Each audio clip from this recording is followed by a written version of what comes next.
नमस्कार दोस्तों, बात करने वाला हूँ आज असेसमेंट ऑर्डर के बारे में। हाँ जी दोस्तों, अगर आप शो कोज नोटिस का रिप्लाई नहीं कर पाए या आपने शो कोज नोटिस का रिप्लाई कर दिया तो उसके बाद आपको फाइनल आता है 143 के अंदर असेसमेंट ऑर्डर। जब आपका केस सिलेक्ट हो जाता है 143 में या 142 में असेसमेंट के लिए, तो मल्टीपल नोटिस इशू होते हैं, उसका आप रिप्लाई करते हो, फाइनली आपको मिलता है असेसमेंट ऑर्डर। और अगर आप असेसमेंट ऑर्डर के अंदर सेटिस्फाइड नहीं होते तो अपील कर सकते हो।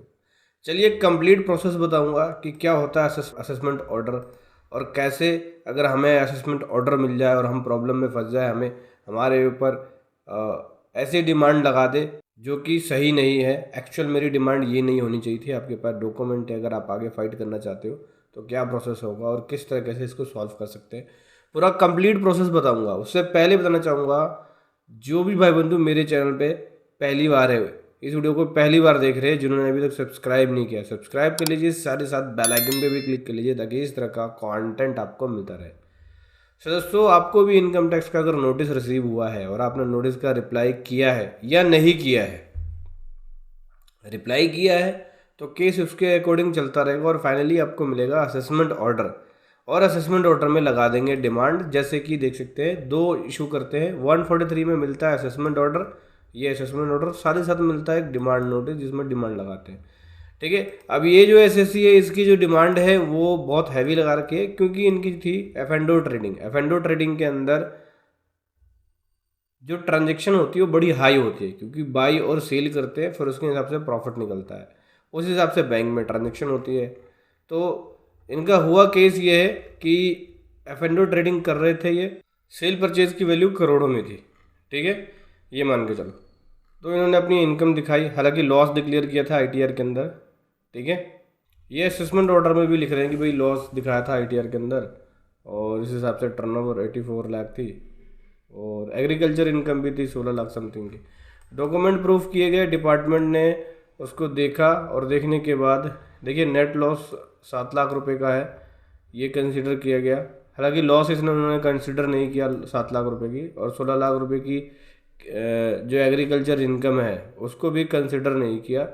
और ये सब कुछ चेक करते हुए उन्होंने बोला कि भैया ये अनएक्सप्लेन मनी है, और कैश जो एग्रीकल्चर इनकम थी, बताइए भाई कैश डिपॉजिट है, तो उसको अनएक्सप्लेन मनी के रूप में उन्होंने बता दिया। साथ ही साथ जो बैंक में क्रेडिट हुआ है उसको भी बताया कि भाई एफ ट्रेडिंग से रिलेटेड है, तो इन्होंने 1 करोड़ 28 लाख समथिंग का जो अमाउंट है बैंक में क्रेडिट हुआ है उसको भी अनएक्सप्लेन कर दिया।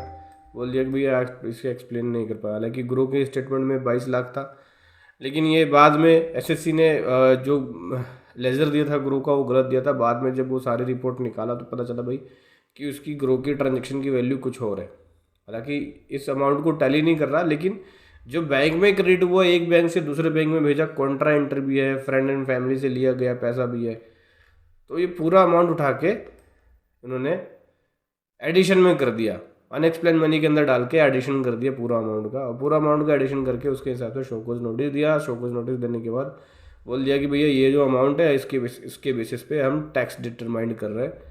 तो इन्होंने टैक्स कैलकुलेट कर दिया, 97 लाख समथिंग का टैक्स बनाया, इंटरेस्ट लगा के 98 लाख समथिंग का यहाँ पे टोटल डिमांड बना दी इन्होंने। अब मैं आपको बता दूं, अब एसएससी जो है उसके पास जैन मेन रीज़न और सभी ट्रांजेक्शन को एक्सप्लेन कर रहा है, जो कैश डिपॉजिट हुआ उसको एक्सप्लेन कर रहा है, जो बैंक में क्रेडिट है वो कॉन्ट्रा है, एक बैंक से दूसरे बैंक में आ रहा है, फैमिली एंड फ्रेंड्स है। तो अब ऐसे में करेगा क्या, क्योंकि असेसमेंट ऑर्डर आ चुका है, अभी तो डिमांड दे रहे हैं और बोल रहे हैं कि भाई हमें टैक्स का पैसा दो वापसी, डिमांड की रिकवरी कर रहे हैं। तो अब ऐसे में ऑप्शन आता है आपके पास अपील का, क्योंकि अगर किसी के डिमांड ऑर्डर से, असेसमेंट ऑर्डर से सेटिस्फाइड नहीं हो तो अपील कर सकते हो। टाइम लिमिट क्या होती है, 30 डेज़ के अंदर आपको अपील करना होता है। इसमें फॉर्म फाइल होता है, फॉर्म 35 फाइल होगा, उसमें अपील के हिसाब से वर्किंग होती है, स्टेटमेंट ग्राउंड ये सारी वर्किंग होती है। ठीक है, आप चाहे तो हमारी पेड प्रोफेशनल सर्विसेज ले सकते हैं अपील फाइलिंग के लिए, जिसका लिंक वीडियो के डिस्क्रिप्शन में मिल जाएगा। ठीक है, अपील में जाके ही क्लियर होगा ये, क्योंकि जो इन्होंने चीज़ें एक्सप्लेन करी है, हालांकि शो को नोटिस का रिप्लाई नहीं कर पाए थे टाइमली, क्योंकि जो वर्किंग में टाइम लग गया वो बहुत ज़्यादा लग गया। और जीएसटी की तरह नहीं है इनकम टैक्स में, ये क्या करते हैं हर 15 दिन में नोटिस दे देते हैं, फटाफट नोटिस दे देते हैं, तो टाइम मिलता ही नहीं है इसके अंदर, आपको टाइम बिल्कुल भी नहीं मिलेगा। जीएसटी में कम से कम 30 डेज़ का टाइम लिमिट तो मिल जाता है कि भाई 30 बाद आपको इसका रिप्लाई करना है, लेकिन इनकम टैक्स में तुरंत तुरंत नोटिस है। जो नोटिस दिया उस नोटिस का रिप्लाई टाइमली नहीं कर पाए, जिसकी वजह से असेसमेंट ऑर्डर निकाल दिया। असेसमेंट ऑर्डर निकालने के बाद 98 लाख की टोटल डिमांड लगा दी। अब ये अपील में जाके क्लियर होगा, बिना ऐसे अपील में जाके क्लियर नहीं होगा। अपील में सारी चीज़ें लगाएंगे, सारे चीज़ों को जो एक्सप्लेन कर रहे हो, बैंक स्टेटमेंट को, एंट्रियों को, ट्रांजेक्शन को एक्सप्लेन करके वहाँ पे होगा। ये तो था एफ&ओ ट्रेडिंग का केस। हर एसएससी का अलग अलग केस होगा, जैसे कोई सैलरी इनकम कर रहा है, कोई बिजनेस इनकम कर रहा है, सबका अलग अलग होगा। तो अगर जो लोग रिप्लाई नहीं कर पाए किसी भी नोटिस का, जैसे कि शोकॉज नोटिस से पहले भी और भी नोटिस होता है, 142 में नोटिस आ रहा है, 143 में आ रहा है, 144B में आ रहा है, किसी भी नोटिस का रिप्लाई नहीं कर पाए हो और फाइनली आपको भी शोकॉज नोटिस मिल गया है, तो शोकॉज नोटिस पे आप उसका प्रॉपर तरीके से रिप्लाई कर सकते हो, ठीक है। और शोकॉज का भी नहीं कर पाए, असेसमेंट ऑर्डर आ चुका है, तो फिर आप अपील कर सकते हो। अपील में ही जाके क्लियर होगा, ऐसे ये क्लियर नहीं होगा। अपील का प्रोसेस मैंने अपनी पुरानी वीडियो में बताया हुआ है। तो इसका प्रॉब्लम तो ये है, सॉल्यूशन ये है कि अब अगर एग्री नहीं हो, आगे फाइट करना है तो अपील में जाओ, अग्री हो तो डिमांड जमा करा दो, ठीक है। अब जैसा कि इसका देख सकते हो 98 लाख का डिमांड है, इतना तो ये कर भी नहीं पाएगा, इतना तो कमाया भी नहीं होगा एफ&ओ में। तो इसको क्या करना है, अब जाना होगा अपील में। अपील में ही जाके ये मैटर क्लियर होगा। अपील जाता है कमिश्नर ऑफ इनकम टैक्स के पास, और वो जब हेयरिंग आएगी, ये सब चीज़ें आएंगी, हेयरिंग भी आती है इसके अंदर, तो वहाँ पर जाके सारे डॉक्यूमेंट को दिखा के, सबको दिखा के आप एक्सप्लेन कर सकते हो सारे पॉइंट्स वाइज। शोकॉज नोटिस का रिप्लाई, 143 और 142 का रिप्लाई कि पेड प्रोफेशनल सर्विस लेना चाहते हैं तो वो भी ले सकते हैं, जिसका लिंक वीडियो के डिस्क्रिप्शन में मिल जाएगा।